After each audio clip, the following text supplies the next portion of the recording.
Hello my dear students, മക്കളെ നിങ്ങൾക്ക് എല്ലാവർക്കും സുഖമാണോ? അപ്പോൾ ഇന്ന് നമ്മൾ ലാസ്റ്റ് മിനിറ്റ് പ്രിപ്പയർ ചെയ്യുന്ന കൂട്ടുകാർക്ക് വേണ്ടിയിട്ടുള്ള ഒരു സ്പെഷ്യൽ സീരീസാണ് നമ്മൾ ചെയ്തുകൊണ്ടിരിക്കുന്നത്.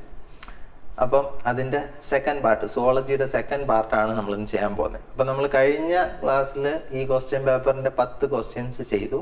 അപ്പോൾ ഇന്ന് 11th ക്വസ്റ്റ്യൻ തൊട്ടാണ് നമ്മൾ ചെയ്യാൻ പോകുന്നത്. ഓക്കെ, അപ്പോൾ നോക്കാം. എക്സ്പാൻഡ് ചെയ്യാം. ഫസ്റ്റത്തെ ചോദ്യം എക്സ്പാൻഡ് ചെയ്യാം.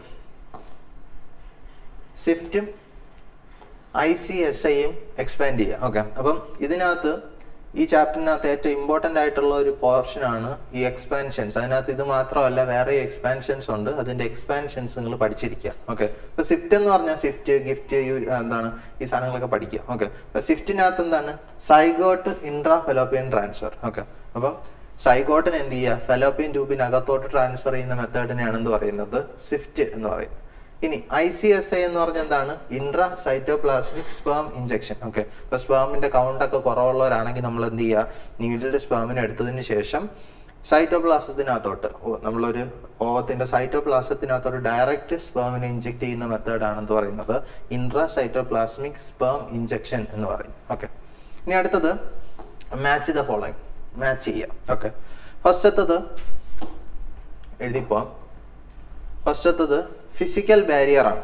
ഓക്കെ, ഇതിനകത്ത് ഫിസിക്കൽ ബാരിയർ ഏതാണ്, സ്കിന്നാണ്. ഫിസിക്കൽ ബാരിയർ ഏതാണ്, സ്കിന്നാണ്. ഓക്കെ, ഇനി അടുത്തത് ഫിസിയോളജിക്കൽ ബാരിയർ.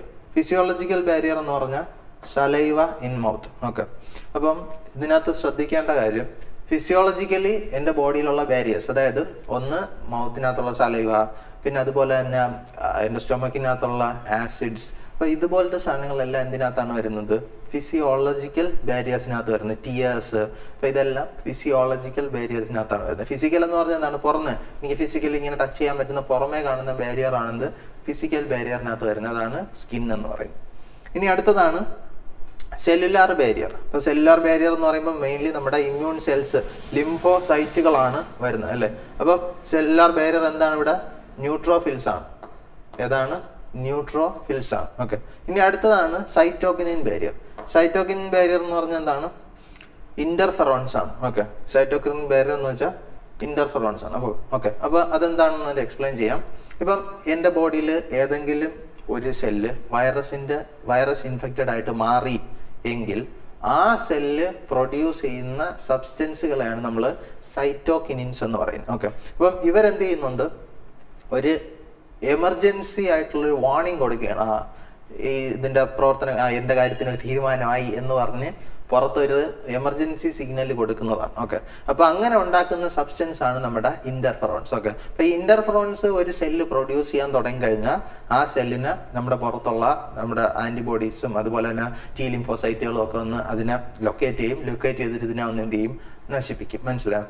അപ്പം ഇതാണ് നമ്മുടെ ബോഡിയുടെ ഗ്രേറ്റർ ഗുഡിന് വേണ്ടിയിട്ട് എന്ത് ചെയ്യുന്നു, ഒരു സെല്ല് സ്വന്തമായിട്ട് തീരുന്ന ആ ഒരു പ്രോസസ്സ് അല്ലെ സ്വന്തമായിട്ട് ആ റെഡ് ഫ്ലാഗ് പൊക്കി കാണിക്കുന്ന ആ പ്രോസസ്സാണ് എന്ത്, നമ്മുടെ സൈറ്റോകിനിൻ ബാരിയർ. അങ്ങനെ പ്രൊഡ്യൂസ് ചെയ്യുന്ന സബ്സ്റ്റൻസ് ആണ് ഇന്റർഫെറോൺസ് എന്ന് പറയുന്നത്. ഓക്കെ, അപ്പം അത് തന്നെയാണ് ഇവിടെയും കൊടുത്തിട്ടുള്ള. ഫിസിക്കൽ എന്ന് പറഞ്ഞു കഴിഞ്ഞാൽ സ്കിന്നാണ്, physiological barrier saliva in mouth ആണ്, സെല്ലുലാർ ബാരിയർ ന്യൂട്രോഫിൽസ് ആണ്, സൈറ്റോകിനിൻ ബാരിയർ എന്ന് പറയുമ്പോൾ ഇന്റർഫെറോൺസ് ആണ്. ഓക്കെ, ഇനി അടുത്ത ഇമ്പോർട്ടൻറ്റ് ക്വസ്റ്റ്യൻ.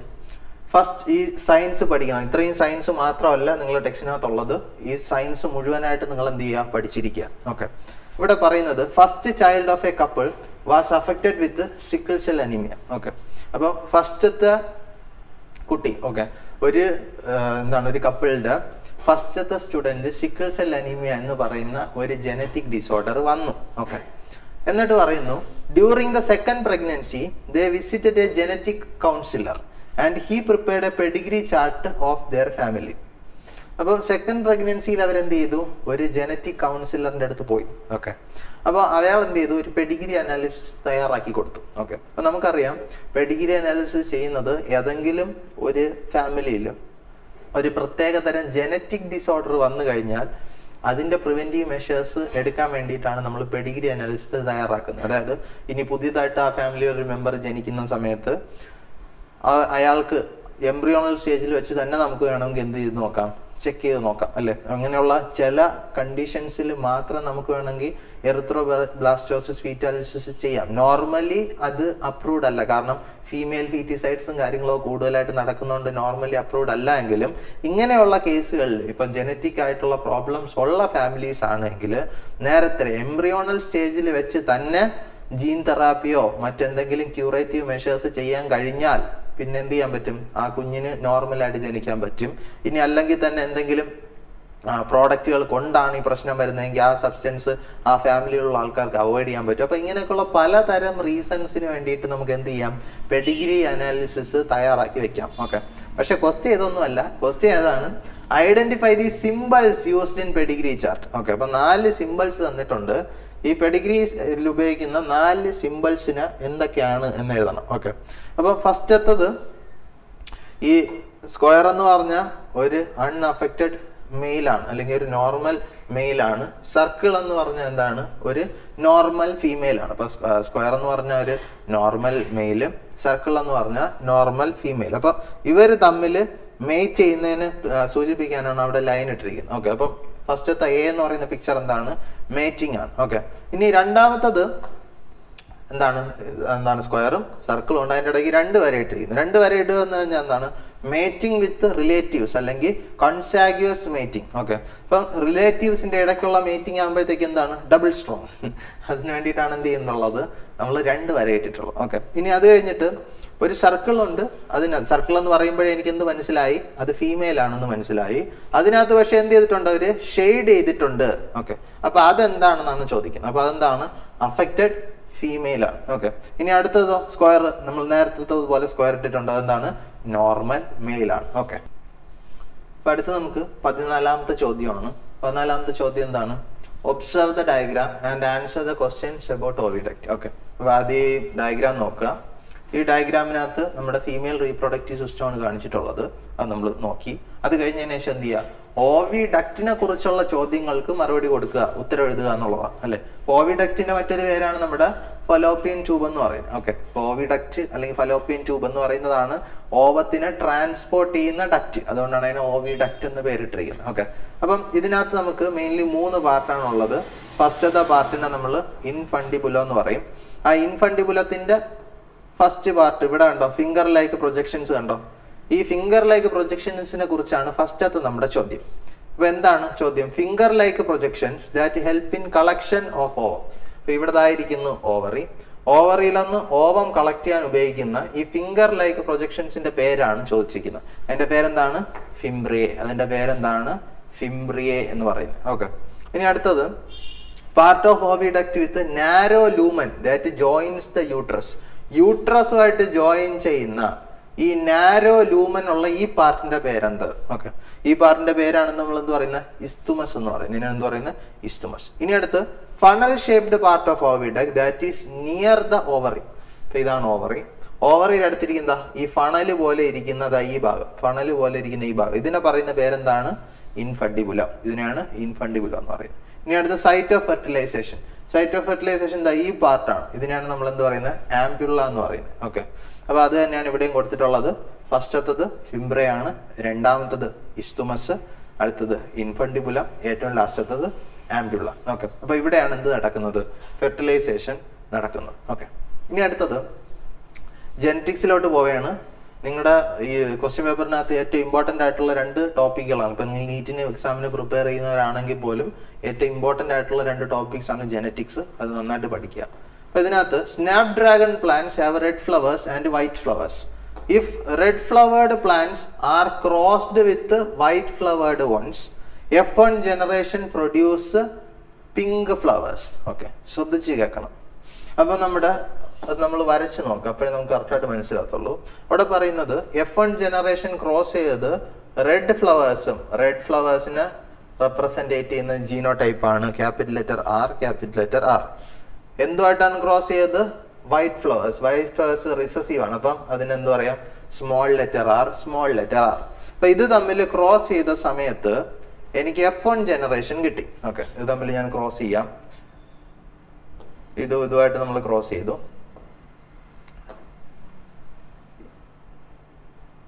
ഇതുമായിട്ട് ക്രോസ് ചെയ്തു. ഇതുമായിട്ട് ഞാൻ ക്രോസ് ചെയ്തു, ഇതുമായിട്ട് ഞാൻ ക്രോസ് ചെയ്തു. അപ്പൊ ഇതാണല്ലോ എൻ്റെ F1 ജനറേഷൻ എന്ന് പറയുന്നത്. ഓക്കെ, അപ്പൊ F1 ജനറേഷനെ കിട്ടി. അപ്പം എന്താണ് പറയുന്നത്? If red flower plants are crossed with white flowered ones, F1 generation produces pink flowers. അപ്പം ഈ ഉണ്ടായതെല്ലാം പിങ്ക് ഫ്ലവേഴ്സ് ആണ് എന്നാണ് പറയുന്നത്. അപ്പം ഈ heterozygous condition, capital R small R എന്ന് പറയുന്ന ഈ ഹെറ്ററോസൈഗസ് കണ്ടീഷൻ വന്നു കഴിഞ്ഞാൽ നോർമൽ കേസിൽ എന്താണ് വരേണ്ടിയിരുന്നത്? റെഡ് ആണ് വരേണ്ടിയിരുന്നത്, ഡോമിനന്റ് ക്യാരക്ടർ ആണ് വരേണ്ടിയിരുന്നത്. പക്ഷെ എനിക്ക് F1 കിട്ടിയത് എല്ലാം പിങ്ക് ആണ് എന്നാണ് പറയുന്നത്. ഇനി name this pattern of inheritance. Okay, ഈ ഇൻഹെറിറ്റൻസിന്റെ പേരെന്താണ്? ഓക്കെ, ഇൻഹെറിറ്റൻസിന്റെ പേരാണ് എന്ത്? Incomplete dominance. ഇതിനാണ് എന്ത് പറയുന്നത്? Incomplete dominance. നോർമലി ഇത് ഒരു ഡോമിനന്റ് അലീലാണ്. ഈ ഡോമിനന്റ് അലീല് സ്മോൾ ലെറ്റർ ആർ ആയിട്ടുള്ള റിസസീവിനെ ഡോമിനേറ്റ് ചെയ്യണം. ഓക്കെ, അങ്ങനെ ഡോമിനേറ്റ് ചെയ്യുന്ന സമയത്ത് അതിന്റെ ഫീനോടൈപ്പ് എന്തായിട്ട് വരണം? റെഡ് ഫ്ലവർ എന്ന് പറയുന്ന ഫീനോടൈപ്പിലോട്ട് നോർമലി അത് വരേണ്ടതാണ്. പക്ഷേ ഇവിടെ എന്ത് സംഭവിച്ചു? ക്യാപിറ്റൽ ലെറ്റർ ആറിന് സ്മോൾ ലെറ്റർ ആറിന് കംപ്ലീറ്റ് ആയിട്ട് ഡോമിനേറ്റ് ചെയ്യാൻ പറ്റുന്നില്ല. അതുകൊണ്ടാണ് എന്ത് വരുന്നത്? ഈ പിങ്ക് കളർ ഫ്ലവർ കിട്ടുന്നത്. അതിനാണ് അതുകൊണ്ട് എന്ത് പറയുന്നത് നമ്മൾ? Incomplete dominance. ഓക്കെ, ഇനി അടുത്ത് write the genotype and phenotypic ratio of F2 generation. ശ്രദ്ധിച്ചു കേൾക്കണം. F2 ജനറേഷന്റെ ജീനോടൈപ്പിക് റേഷ്യോ എഴുതണം, ഫീനോടൈപ്പിക് റേഷ്യോ എഴുതണം. അപ്പൊ നമുക്ക് F2 ജനറേഷൻ ഉണ്ടാക്കാം. F2 ജനറേഷൻ എങ്ങനെയാണ് ഉണ്ടാക്കുന്നത്? F1 ജനറേഷനിൽ കിട്ടുന്നതിനടുത്ത് ക്രോസ് ചെയ്തിട്ടാണ് നമ്മൾ എന്തുണ്ടാക്കുന്നത്? F2 ജനറേഷൻ ഉണ്ടാക്കുന്നത്. ഓക്കെ, അപ്പൊ ഇതിന് ഞാൻ ക്രോസ് ചെയ്തു. ക്രോസ് ചെയ്യുമ്പോൾ എനിക്ക് എന്ത് കിട്ടും? ക്യാപിറ്റൽ ലെറ്റർ ആർ കിട്ടും. ഇനി അടുത്ത് capital letter R small letter R കിട്ടും. ഇനി പിന്നെയും capital letter R small letter R കിട്ടും. ഏറ്റവും ലാസ്റ്റ് സ്മോൾ ലെറ്റർ ആർ കിട്ടും. ഓക്കെ, ആദ്യം നമ്മൾ ഇത് നോക്കാം. ഇത് റെഡ് ആണ്, ഇത് പിങ്ക് ആണ്. കാര്യം ഇൻകംപ്ലീറ്റ് ഡോമിനൻസ് ആയതുകൊണ്ട് ഇത് എന്താണ്? പിങ്ക് ആണ്. ഇതും പിങ്ക് ആണ്. ഏറ്റവും ലാസ്റ്റ് വരുന്നത് എന്താണ്? വൈറ്റ് ആണ്. ഓക്കെ, അപ്പൊ ഇവിടെ എന്താണ് നമ്മൾ ഉദ്ദേശിക്കുന്നത്?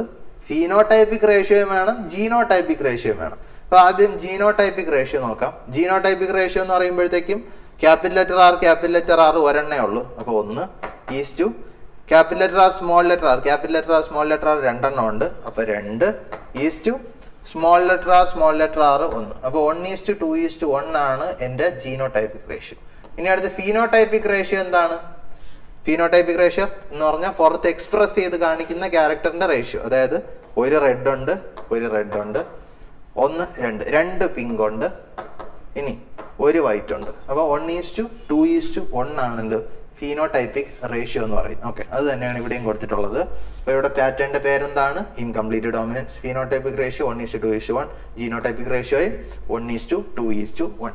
ഓക്കെ, ഇനി അടുത്ത ചോദ്യം. In a population the allelic frequency of a species is p square plus 2pq plus q square equal to 1. Name the principle. അപ്പൊ ഈ ഫോർമുല കാണുമ്പോഴേ നമുക്കറിയാം ആ പടം ഈ ഒരു ഫോർമുല ഉണ്ട് അല്ലെ. ഇത് നമ്മൾ എന്താണെന്ന് മനസ്സിലാക്കും. ഹാർഡി വെയിൻബർഗ് ഇക്വിലിബ്രിയം ആണ് ഇവിടെ കൊടുത്തിട്ടുള്ളത്. ഓക്കെ, ഇനി അടുത്ത ചോദ്യം. Mention any 3 factors that may affect it. Okay, അപ്പൊ ഈ ഹാർഡി വെയിൻബർഗ് പ്രിൻസിപ്പിളിനെ അഫക്റ്റ് ചെയ്യുന്ന 3 ഫാക്ടേഴ്സിനെയാണ് നമ്മൾ ചോദിക്കുന്നത്. ഓക്കെ, അപ്പം ഹാർഡി വെയിൻബർഗ് പ്രിൻസിപ്പിൾ പറയുന്നത് എന്താണ്?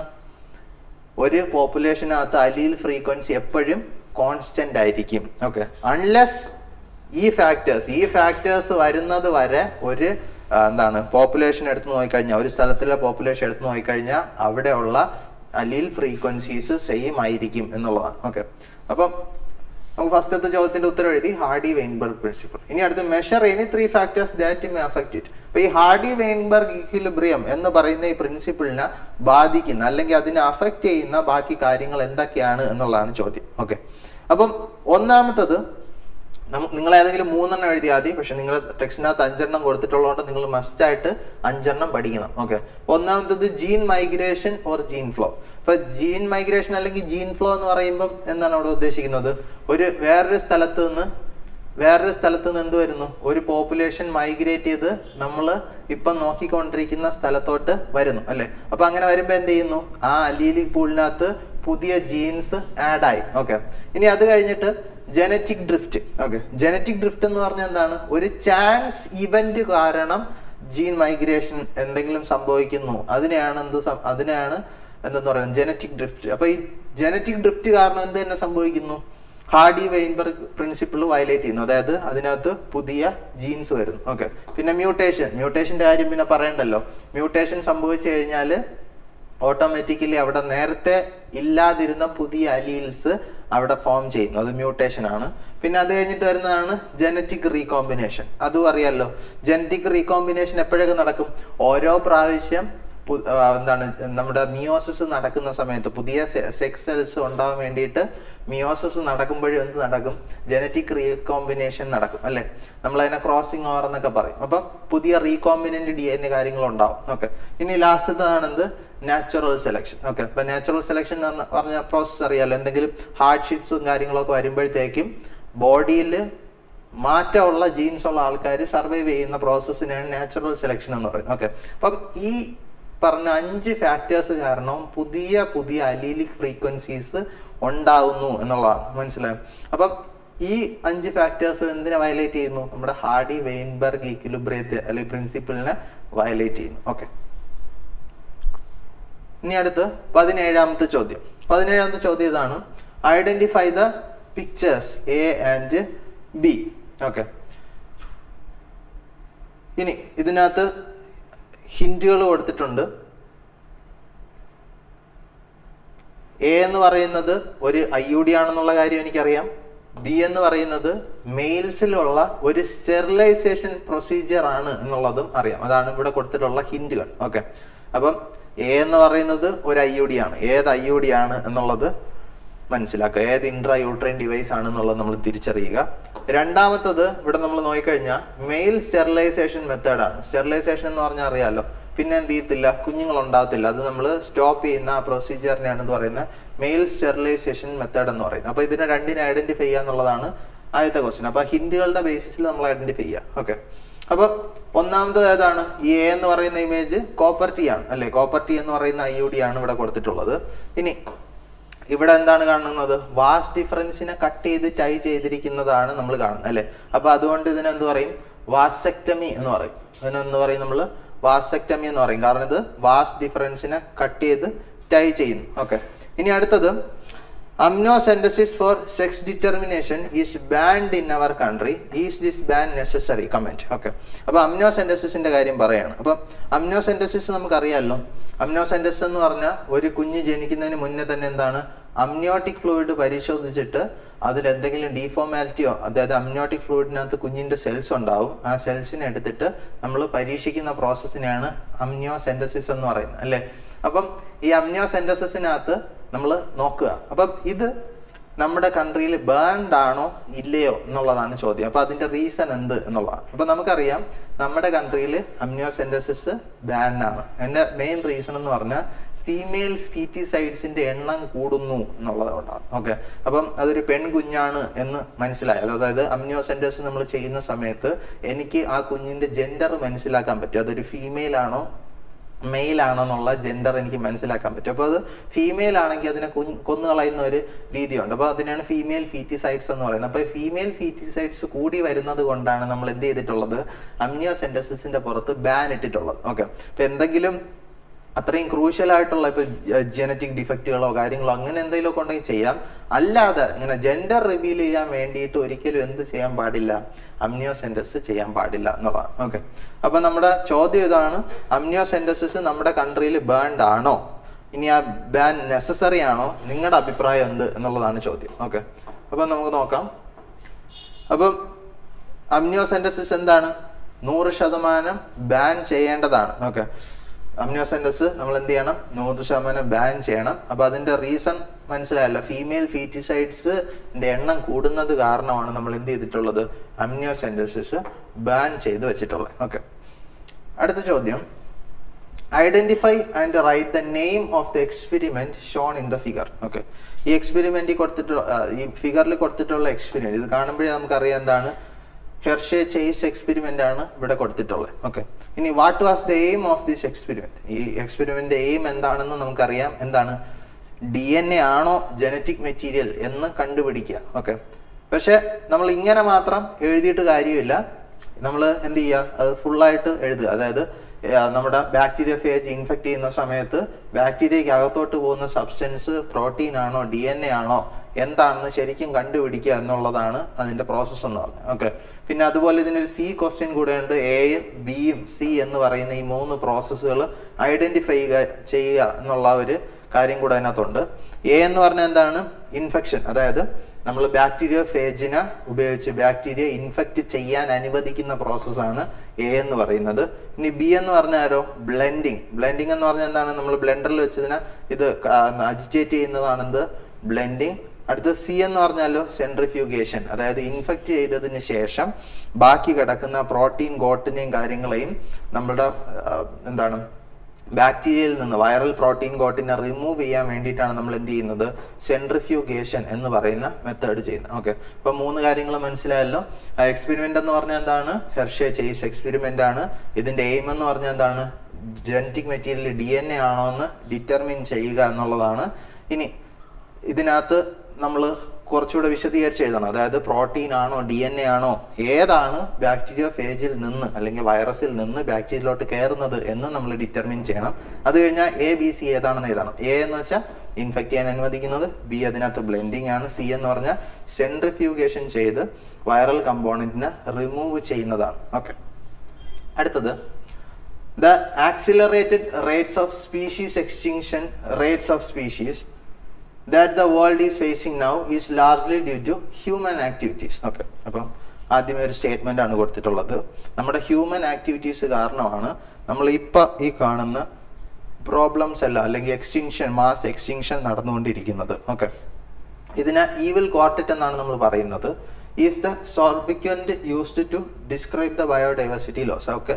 അപ്പം നമുക്ക് ഇപ്പം ഈ സ്പീഷീസ് റിച്ച്നെസ് കുറഞ്ഞുകൊണ്ടിരിക്കുന്നതിന്റെ മെയിൻ റീസൺ എന്ന് പറയുന്നത് ഹ്യൂമൻസ് കാരണം ഉണ്ടാക്കുന്ന ഈ ഈവിൽ ക്വാർട്ടറ്റ് ആണ് കാരണം എന്നാണ് പറയുന്നത്. Okay. List out the 4 major causes of biodiversity loss. Okay. അപ്പൊ അതിന്റെ 4 കാരണങ്ങളാണ് ചോദിച്ചിട്ടുള്ളത്. അതായത് ആ ഈവിൽ ക്വാർട്ടറ്റ് ഏതൊക്കെ എന്നുള്ളത് എഴുതി കഴിഞ്ഞാൽ സെറ്റായി. ഓക്കെ. അപ്പം ഒന്നാമത്തത് ഹാബിറ്റാറ്റ് ലോസ് ആൻഡ് ഫ്രാഗ്മെന്റേഷൻ, രണ്ടാമത്തത് over exploitation, alien species invasion, co extinction. Okay. അപ്പം ഇതറിയാമല്ലോ, ഹാബിറ്റാറ്റ് ലോസും ഫ്രാഗ്മെന്റേഷൻ. ഇന്ന് മനുഷ്യൻ എന്ത് ചെയ്യുന്നു? നമ്മുടെ മൃഗങ്ങൾ താമസിക്കേണ്ട സ്ഥലങ്ങളെയൊക്കെ എന്ത് ചെയ്യുന്നു? വെട്ടി നശിപ്പിക്കുകയും ഡീഫോറസ്റ്റേഷനും കാര്യങ്ങളൊക്കെ ചെയ്യുമ്പോൾ അതിന്റെ ഹാബിറ്റാറ്റ് ലോസ് ആവുന്നു. ഹാബിറ്റാറ്റ് എന്ത് ചെയ്യുന്നു? ലോസ് ആവുന്നു. പിന്നെ അതുപോലെ തന്നെ എന്ത് ചെയ്യുന്നു? ഫ്രാഗ്മെന്റേഷൻ. അതായത് മൈഗ്രേറ്ററി ബേർഡ്സ്, അതായത് ലാർജ് സ്പേസ് ഒക്കുപ്പൈ ചെയ്യുന്ന താമസിക്കാൻ ഒക്കുപ്പൈ ചെയ്യുന്ന ആൾക്കാരുടെ ഇടയിൽ നമ്മൾ എന്ത് ചെയ്യുന്നു? റോഡ് വെട്ടി ഉണ്ടാക്കുന്നു. അപ്പൊ എങ്ങനെയൊക്കെ എന്ത് ചെയ്യുന്നു? അതിന്റെ എക്കോസിസ്റ്റത്തിനെ നമ്മൾ ഫ്രാഗ്മെന്റ് ചെയ്യുന്നു. അതാണ് ഒന്നാമത്തെ റീസൺ. രണ്ടാമത്തെ റീസൺ എന്താണ്? Over exploitation. അമിതമായിട്ട് നമ്മൾ ചൂഷണം ചെയ്യും. നമ്മൾ ആവശ്യത്തിൽ നിന്ന് നമുക്ക് ശരിക്കും ജീവിക്കാനായിട്ട് പ്രകൃതിയിൽ നിന്ന് റിസോഴ്സുകൾ കിട്ടിയാലേ പറ്റൂ. പക്ഷെ അതിനേക്കാളും അമിതമായിട്ട് നമ്മൾ എന്ത് ചെയ്യുന്നു? ആശ്രയിക്കുന്നു. പിന്നെ അതുപോലെ തന്നെ എന്താണ്? Alien species invasion. അതായത് അവിടെ ഇല്ലാത്ത നേറ്റീവ് വെറൈറ്റീസ് അല്ലാത്തതിന് എന്ത് ചെയ്യുന്നു? മനുഷ്യൻ ഒരു സ്ഥലത്തുനിന്ന് വേറൊരു സ്ഥലത്തുനിന്ന് കൊണ്ടിടുന്നു. അങ്ങനെ കൊണ്ടിടുന്ന സമയത്ത് എന്ത് ചെയ്യുന്നു? ആ പുതിയതായിട്ട് വന്ന ഏലിയൻ സ്പീഷീസിന് അവിടെ പ്രിഡേറ്റേഴ്സ് ഇല്ലാത്തത് കാരണം എന്ത് ചെയ്യുന്നു? അവര് അവിടെ ഭയങ്കരമായിട്ട് വ്യാപിക്കുന്നു. അതാണ് ഏലിയൻ സ്പീഷീസ് ഇൻവേഷൻ. പിന്നെ അത് കഴിഞ്ഞ് കോ എക്സ്റ്റിങ്ഷൻ. കോ എക്സ്റ്റിങ്ഷൻ എന്ന് പറഞ്ഞാൽ എന്താണ്? ഇപ്പൊ നമ്മൾ ഏതെങ്കിലും സ്ഥലത്ത് പെസ്റ്റിസൈഡ്സിനെ ഉപയോഗിക്കുമ്പോഴത്തേക്ക് അവിടെയുള്ള പെസ്റ്റ് നശിക്കും, അല്ലെ? പെസ്റ്റ് നശിക്കും. പെസ്റ്റ് മാത്രമാണോ നശിക്കുന്നത്? അല്ല, അതിനെ തിന്ന് ജീവിക്കുന്ന പ്രിഡേറ്റേഴ്സ് എന്ത് ചെയ്യുന്നു? അവിടെ നശിക്കുന്നു. ഓക്കെ. അപ്പൊ ഇതാണ് ഈവിൽ ക്വാർട്ടറ്റ് എന്ന് പറയുന്നത്. ഇത് കാരണം നമുക്ക് എന്ത് സംഭവിക്കുന്നു? ഇന്ന് നമ്മുടെ ബയോഡൈവേഴ്സിറ്റി നശിച്ചുകൊണ്ടിരിക്കുന്നു. ഓക്കെ. ഇനി അടുത്ത ചോദ്യം, mention any 2 approaches to biodiversity conservation. Okay. ഇപ്പൊ നശിച്ചുകൊണ്ടിരിക്കുന്നു മനസ്സിലായി. ഇനി എന്തെങ്കിലും 2 വഴി കാരണം നമ്മൾ എന്ത് ചെയ്യുക? ബയോഡൈവേഴ്സിറ്റിയെ തിരിച്ചു പിടിക്കണം എന്നുള്ളതാണ്. ഓക്കെ. അപ്പൊ അതിനുവേണ്ടി 2 മെത്തേഡ്സ് ആണുള്ളത്. ഒന്ന് ഇൻസിറ്റീവ് കൺസർവേഷനും അടുത്ത് എക്സിറ്റീവ് കൺസർവേഷൻ. ഓക്കെ. അടുത്ത ചോദ്യം, മെയിൽ ഹെറ്ററോഗ്യാമിറ്റി. ഓക്കെ. മെയിൽ ഹെറ്ററോഗ്യാമിറ്റി എന്ന് പറഞ്ഞാൽ എന്താണ്? ഒരു മെയിൽ ഓർഗാനിസം 2 തരത്തിലുള്ള ഗ്യാമീറ്റ്സ് ഉണ്ടാക്കുന്നു. ഇപ്പൊ ഹ്യൂമൻ ബീയിങ്സിന്റെ കേസിലാണെങ്കിൽ ഹ്യൂമൻ മെയിൽസ് എക്സ് അടങ്ങിയിട്ടുള്ള സ്പേംസും ഉണ്ടാക്കുന്നു, Y ക്രോമസോം അടങ്ങിയിട്ടുള്ള സ്പേമും ഉണ്ടാക്കുന്നു. അപ്പൊ 2 തരത്തിലുള്ള ഗ്യാമീറ്റ് ഉണ്ടാക്കുന്നു. ഈ സീൻ ഇൻ ഹ്യൂമൻസ് ആൻഡ് ഡ്രോസോഫില്ല. അപ്പൊ നമ്മൾ ഫസ്റ്റ് സ്റ്റേറ്റ്മെന്റ് കൊടുത്തിരിക്കുകയാണ്, മെയിൽ ഹെറ്ററോഗ്യാമിറ്റി. അതായത് മെയിൽസ് 2 ഗ്യാമീറ്റ് ഉണ്ടാക്കുന്നത് ഹ്യൂമൻസിലും കാണുന്നു, ഡ്രോസോഫില്ലയിലും കാണുന്നു. ഓക്കെ. ഇനി വാട്ട് ഈസ് മെയിൽ ഹെറ്ററോഗാമിറ്റി? അതിപ്പം ഞാൻ പറഞ്ഞതുപോലെ തന്നെ മെയിൽ ഹെറ്ററോഗാമിറ്റി എന്ന് വെച്ചാൽ എന്താണ്? ഒരു മെയിൽ സ്പീഷീസ് 2 തരത്തിലുള്ള ഗ്യാമീറ്റ് ഉണ്ടാക്കുന്നതാണ് മെയിൽ ഹെറ്ററോഗാമിറ്റി. ഇനി how is sex determined in man? Okay, അപ്പം സെക്സ് ഡിറ്റർമിനേഷൻ എങ്ങനെയാണ്? X Y type of sex determination ആണ് നമുക്ക് മനുഷ്യനിൽ നടക്കുന്നത്. നോക്കിയേ, ഒരു ഫാദറിനാണെങ്കിൽ 44 + X Y ആയിരിക്കും, മദറിലാണെങ്കിൽ 44 + X ആയിരിക്കും. അത് ഗ്യാമീറ്റ് ഫോം ചെയ്യുന്ന സമയത്തോ ഫാദറിൽ 2 തരത്തിലുള്ള ഗ്യാമീറ്റ് ഉണ്ടാവും, 22X-ഉം 22Y-ഉം. മദറിലാണെങ്കിലോ 22X മാത്രം, 2 ഗ്യാമീറ്റിനകത്തും 22X. ഓക്കെ, അപ്പൊ ഇത് അങ്ങോട്ടും ഇങ്ങോട്ടും ക്രോസ് ചെയ്യുന്ന സമയത്ത് ഒന്ന് ഡോട്ടറോ അല്ലെങ്കിൽ സണ്ണോ ഉണ്ടാവേണ്ട ഈക്വൽ ചാൻസ് ഉണ്ടാവുന്നു. ഓക്കെ, പക്ഷെ സെക്സ് ഡിറ്റർമിനേഷൻ ശരിക്കും ചെയ്യുന്നത് ആരാണ്? മെയിലാണ്, അല്ലെങ്കിൽ മെയിൽ ഹെറ്ററോഗാമിറ്റിയാണ് ഇവിടെ ഉള്ളത്. നമുക്ക് എന്താണുള്ളത്? X Y type of sex determination ആണ് നമുക്ക് ഹ്യൂമൻ ബീയിങ്സിൽ ഉള്ളത്. എന്താണ്? X Y type of sex determination ആണ് നമുക്ക് ഇവിടെ ഉള്ളത്. ഓക്കെ, ഇനി അടുത്ത ചോദ്യം എന്താണ്?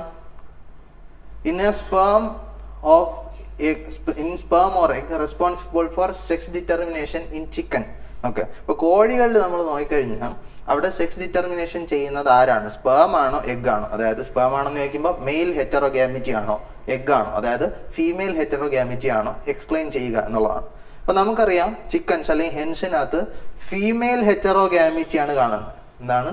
ഫീമെയിൽ ഹെറ്ററോഗാമിറ്റി ആണ് കാരണം. നോക്കിയാൽ നിങ്ങൾക്കറിയാം, ഫീമെയിൽസ് ആണ് ZW എന്ന് പറയുന്ന 2 ടൈപ്പ് എഗ് ഉണ്ടാക്കുന്നത്. ഓക്കെ, മെയിൽസ് ആണെങ്കിൽ Z എന്ന് പറയുന്ന ഒരേ ഒരു ടൈപ്പ് ഗ്യാമീറ്റ് മാത്രമേ ഉണ്ടാക്കുന്നുള്ളൂ. ഓക്കെ, അപ്പൊ മെയിൽസ് ഒരേ ടൈപ്പ് ഗ്യാമീറ്റ് മാത്രം ഉണ്ടാക്കുന്നു, ഫീമെയിൽസ് 2 ടൈപ്പ് ഗ്യാമീറ്റ് ഉണ്ടാക്കുന്നു. അപ്പൊ ഫീമെയിൽസ് കാരണമാണ് ശരിക്കും എന്ത് ചെയ്യുന്നത്? ഇവിടെ സെക്സ് ഡിറ്റർമിനേഷൻ നടക്കുന്നു. ഓക്കെ, അപ്പൊ ഇവിടെ ZW ടൈപ്പ് സെക്സ് ഡിറ്റർമിനേഷൻ ആണ് നമുക്ക് ചിക്കൻസിൽ അല്ലെങ്കിൽ ഹെൻസിലൊക്കെ കാണുന്നത്. ഇവിടെ നമുക്ക് ഫീമെയിൽ ഹെറ്ററോഗാമിറ്റി ആണ് കാണുന്നത്. ഓക്കെ, അപ്പൊ മക്കളെ ഇന്നത്തെ ക്ലാസ് ഇത്രേ ഉള്ളൂ. എനിക്ക് നന്നായിട്ട് മനസ്സിലായെന്ന് സാർ വിശ്വസിക്കുന്നു. അടുത്ത ക്ലാസ്സിൽ നമുക്ക് വീണ്ടും കാണാം. Thank you.